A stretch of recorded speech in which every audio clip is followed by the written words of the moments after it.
There comes a moment, quiet, resolute, and unshakable, when an empath decides they've had enough. Not the kind of "nuff" that gets whispered in tears at 2 a.m., not the kind of "nuff" that's followed by apologies, self-blame, or second chances. No, I'm talking about the kind of "nuff" that hits like steel snapping under pressure. The kind that's born in the silence after years of chaos. The kind that says, "This ends here. And I'm not just walking away. I'm walking into who I was always meant to be." Because let me tell you something. The most dangerous person in the room isn't loud. They don't need to be. They're not reckless. They're not trying to prove anything. They're calm, grounded, and done. The most dangerous person to a manipulator is not the one who fights them. It's the one who finally stops feeding them. That person is an empath who's no longer willing to bleed just to make someone else feel whole. Empaths are not weak. Don't ever confuse kindness with softness. An empath feels deeply, yes. They love fiercely. They forgive repeatedly. They give chances when others would walk. But there is a line, even if it takes years to find it. There is a point of no return when the empath stops asking, "What did I do wrong?" and starts asking, "Why did I ever tolerate this?" Empaths are emotional warriors. They can sit in someone else's pain and not run. They can see the good in someone long after everyone else has walked away. They'll carry burdens that don't belong to them just to spare someone else the weight. But even warriors have limits. And once an empath has had enough, when they finally see the mask, the manipulation, the emotional baiting for what it is, they don't just walk away, they transform. Because when someone who once made excuses for you stops explaining, stops engaging, stops caring, that's not indifference. That's evolution. You see, emotional predators depend on your confusion. They feed off your need for closure, for understanding, for peace. But once an empath no longer needs closure to move on, once they stop trying to make sense of the senseless and just decide they're done, they become untouchable. This is the part people don't talk about: the rebirth. When an empath reclaims their power, they become sharper, wiser, and more intentional. They no longer feel obligated to fix broken people who choose to stay broken. They no longer mistake chaos for love. They no longer keep watering dead things and calling it nurture. They set boundaries, and they enforce them. They say no without guilt. They love themselves enough to walk away from anything that costs them their peace. And here's the twist: they don't become hard or cold. They don't trade compassion for cruelty.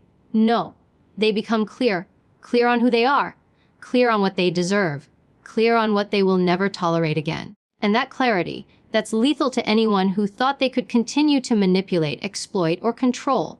So, to every empath listening right now, if you're in that space where you're questioning your worth, doubting your strength, or wondering if the problem is you, I want you to hear me loud and clear. You are not too sensitive. You are not too much. You are not broken. You are powerful. And when you decide you're done being someone else's emotional dumpster, when you stop explaining your worth and start enforcing your boundaries, you become unstoppable. Do not apologize for evolving. Do not shrink to make others comfortable. Do not go back to what broke you just because you're afraid of who you'll be without them. You already are that person. You just have to choose her.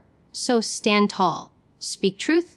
Protect your energy like your life depends on it, because it does. And never again hand over the keys to your peace just to make someone else feel in control. Because the most dangerous person to anyone who tries to exploit your empathy is the version of you that's finally done. Be her. Start today. Empathy is often portrayed as softness, as vulnerability, as the trait that opens a person to emotional chaos. But that image is not just incomplete, it's dangerously misleading. Empathy is not a weakness.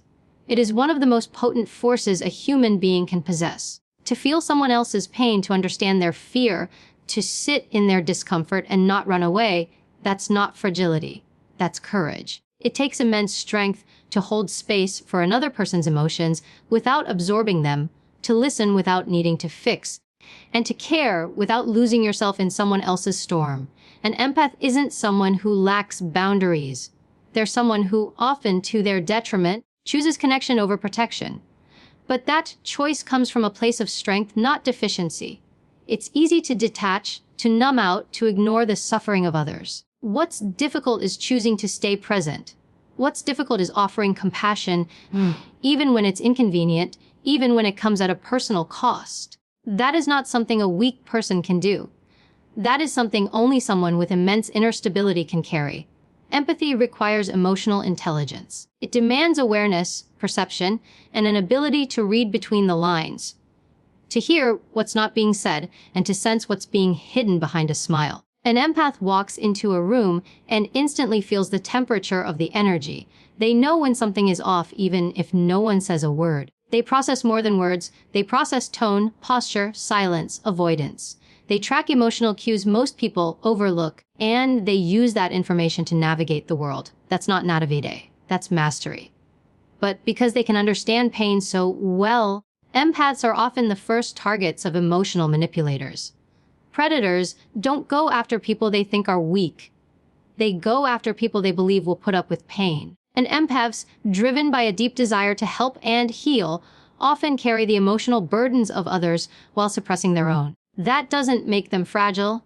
It makes them dangerously selfless. And when that selflessness finally runs out, when the empath sees the pattern and refuses to play along, that same sensitivity becomes their superpower. The world teaches empaths to harden up, to care less, to toughen their skin. But the real strength isn't in becoming less empathetic.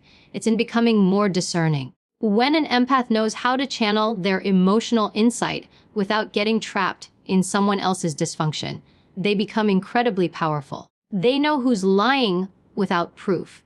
They know who's pretending. They know what's missing, even when everything looks fine on the outside. This intuition isn't magic. It's the result of years of emotional exposure and survival.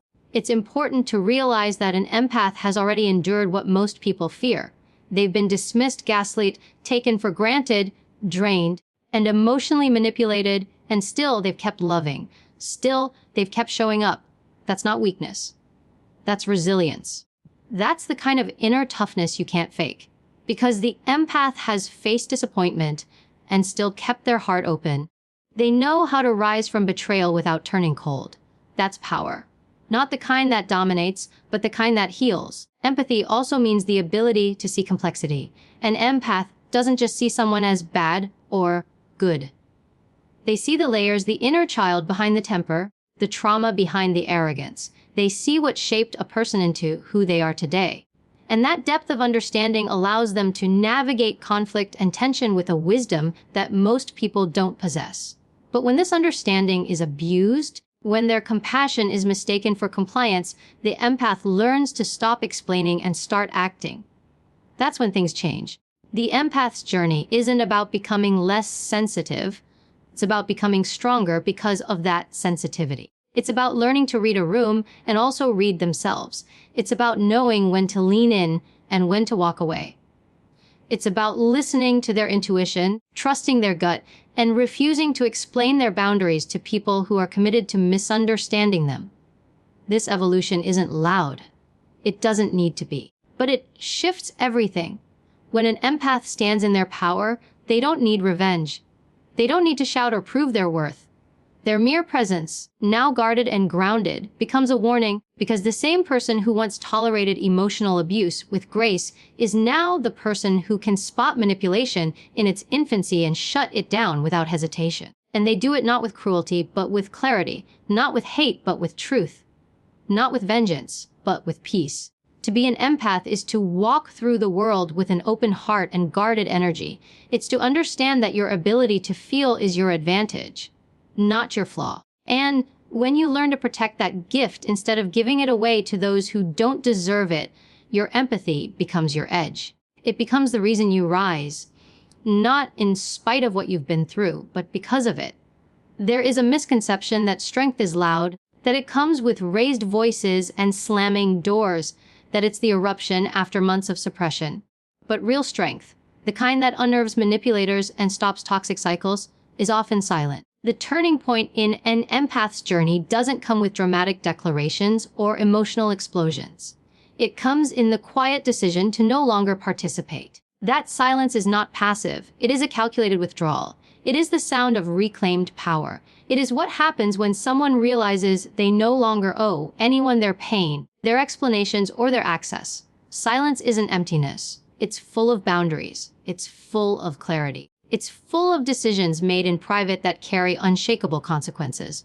When an empath reaches that point, when they stop trying to explain how they feel, stop defending their needs, and stop justifying why something hurts, they are no longer in the emotional arena with the manipulator. They've exited the game. And that silence is deafening to the person who once fed on their reactions. Rage is predictable. Rage gives the manipulator something to work with. They can twist it, provoke it, use it as evidence that you're the unstable one. They want you loud. They want you triggered. Because the more emotional you are, the easier it is for them to flip the narrative and paint themselves as the victim. But silence is impenetrable. It doesn't give them a script. It doesn't give them ammunition. It gives them nothing. And for someone used to feeding off attention, that is terrifying. The turning point doesn't come when the empath screams, "I'm done." It comes when they no longer feel the need to say it at all. They don't seek validation for their exit. They don't demand accountability anymore. They see the pattern, they understand the dynamic, and they disengage. Not to punish, but to protect. Not to retaliate, but to reclaim their peace. That silence isn't the absence of feeling. It's the result of too much feeling, too much forgiving, too much hoping, and finally, the realization that nothing will change unless they walk away. This kind of silence is strategic. It's not cold or heartless. It's intentional. It's not born from bitterness. It's born from exhaustion.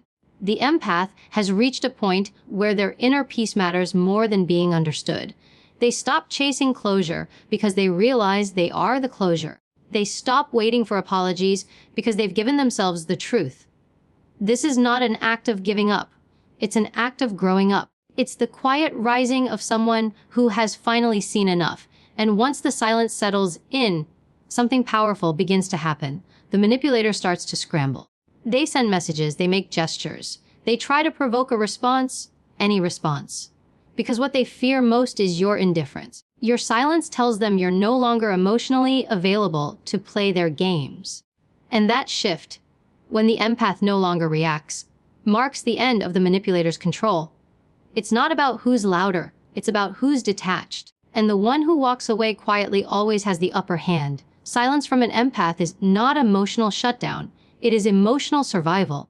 It is what happens when you've tried everything, talked, cried, reasoned, begged, and nothing changed. It's what happens when you finally understand that your voice won't reach someone who chooses not to hear you. So instead of wasting more breath, you step back. You conserve your energy. You protect your spirit. You build distance, not because you don't care, but because you've started to care more about yourself than about being misunderstood. That silence is filled with self-respect. It's filled with the strength of someone who knows they deserve more. It doesn't need an audience. It doesn't need applause. It just needs to be honored. It is the moment when the empath stops bleeding emotionally for someone who never even acknowledged the wounds. That silence is sacred. It is healing. It is not a weapon. It's a shield. It's not revenge. It's recovery. It is the shift from being emotionally available to emotionally sovereign. Even those closest to the empath feel the change. It's not just the words that are gone. It's the emotional availability that disappears. The warmth is still there, but it's no longer accessible to the one who abused it. The empathy is intact, but it is no longer on offer to someone who exploited it. This is the part the manipulator never expects, that the same person who once gave everything now gives nothing, not out of hate, but out of resolve. Not out of spite, but out of self-preservation. The real turning point isn't dramatic, it's decisive. It's the moment the empath stops performing emotional CPR on relationships that are already dead.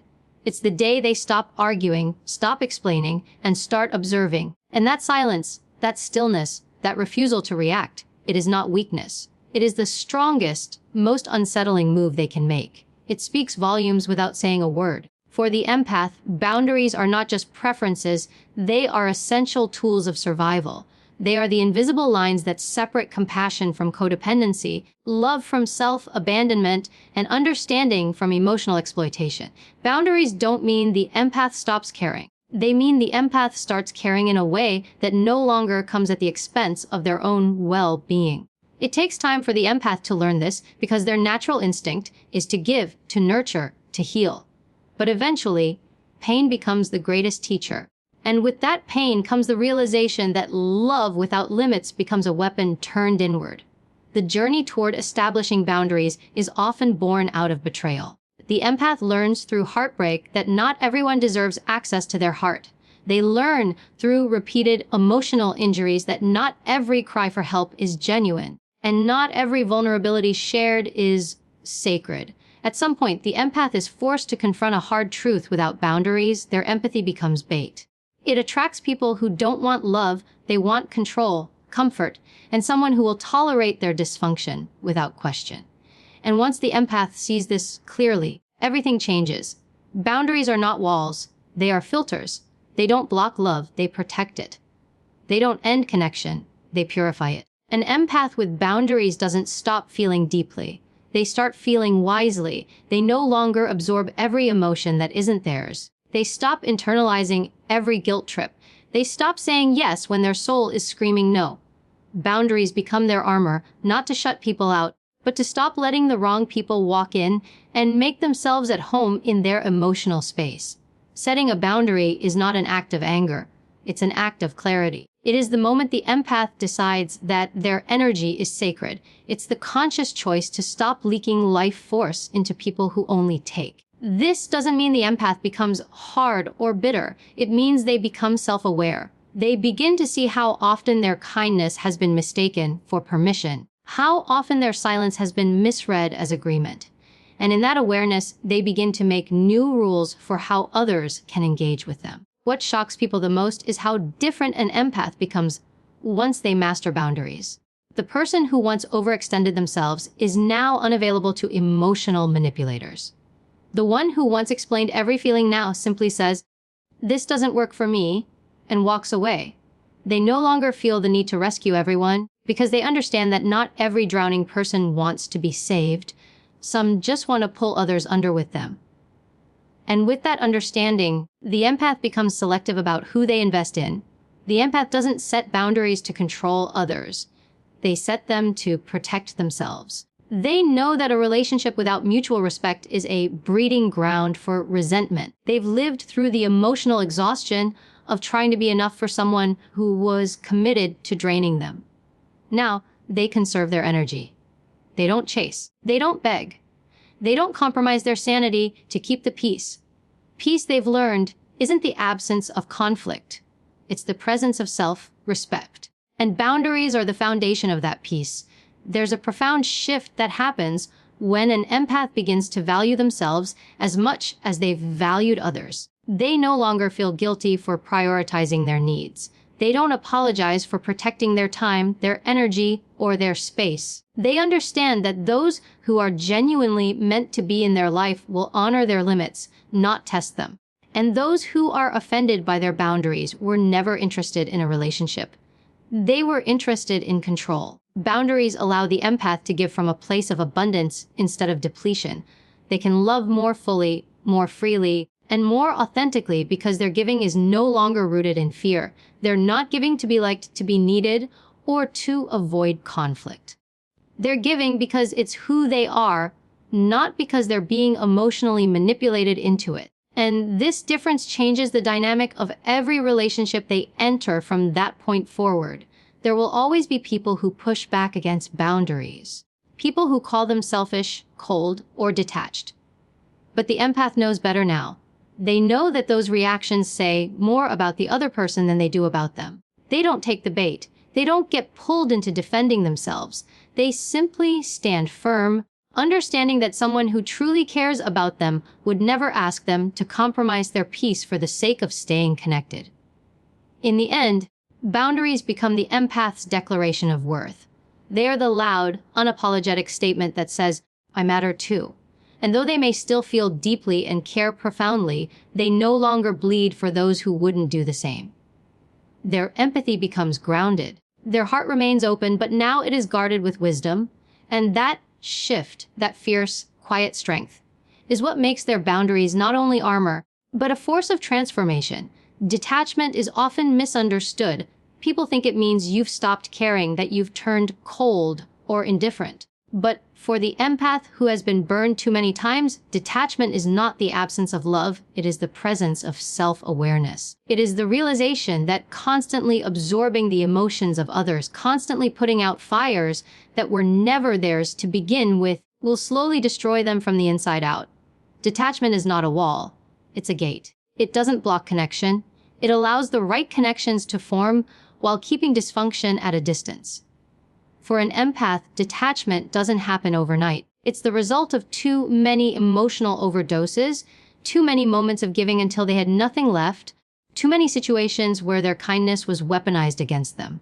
It begins quietly, often with a simple moment of clarity, when they see that the love they've been pouring into someone has turned into an expectation rather than a gift. That moment wakes something up inside them, and slowly they begin to pull their energy back. Detachment is not spiteful. It is calm. It is measured. It is born in silence, in late nights when the empath lies awake and realizes that they have been fighting for a connection that was never mutual. They start to question why they've been carrying someone else's emotional weight like it's their responsibility.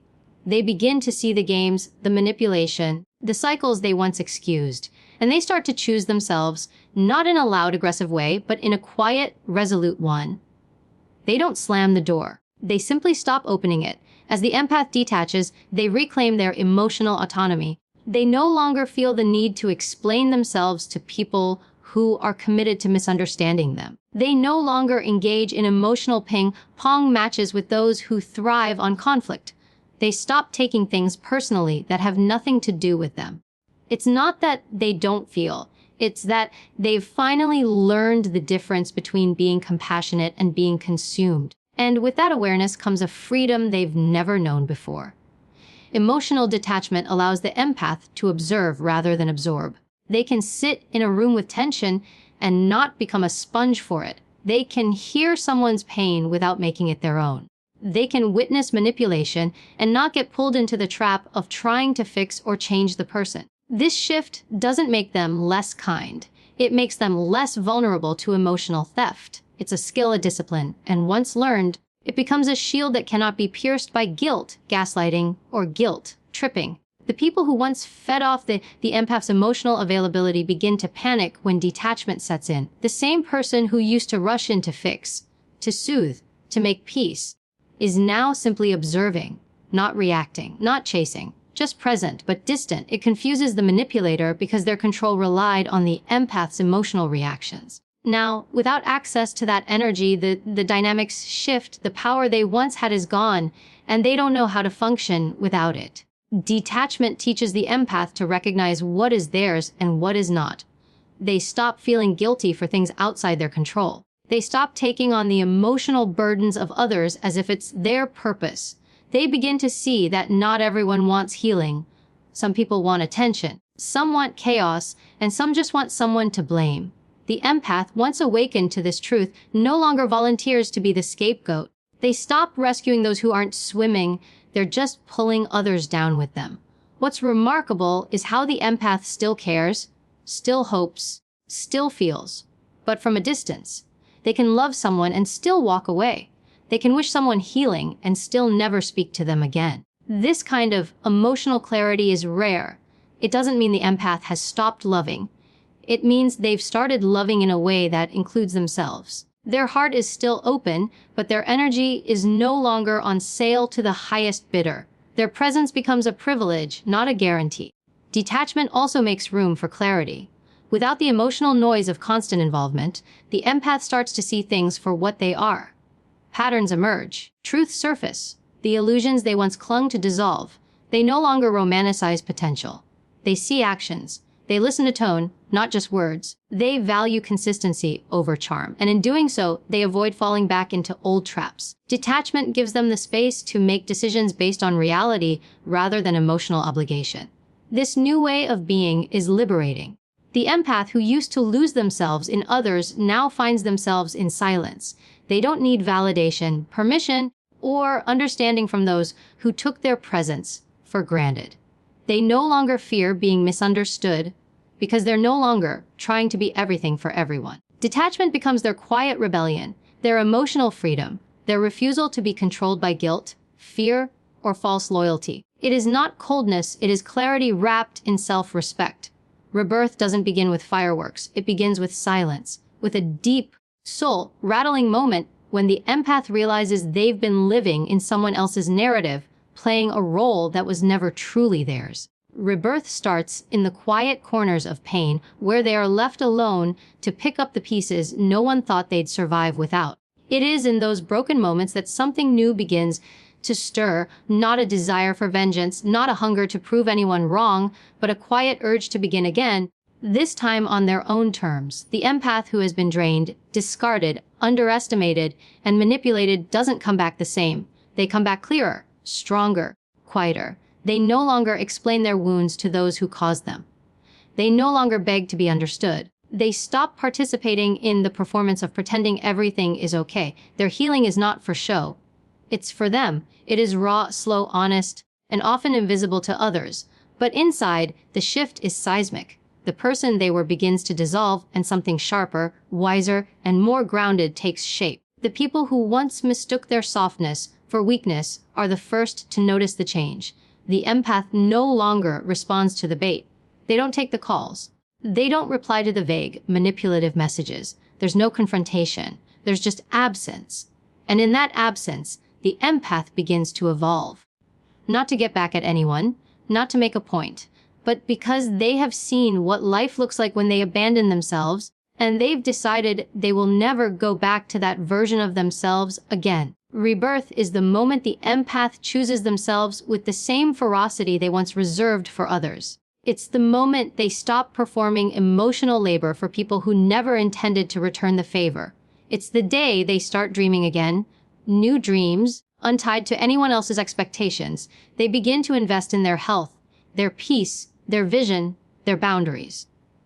Not because they want someone to notice, but because they are finally starting to see themselves. And that vision is everything. They begin to glow differently.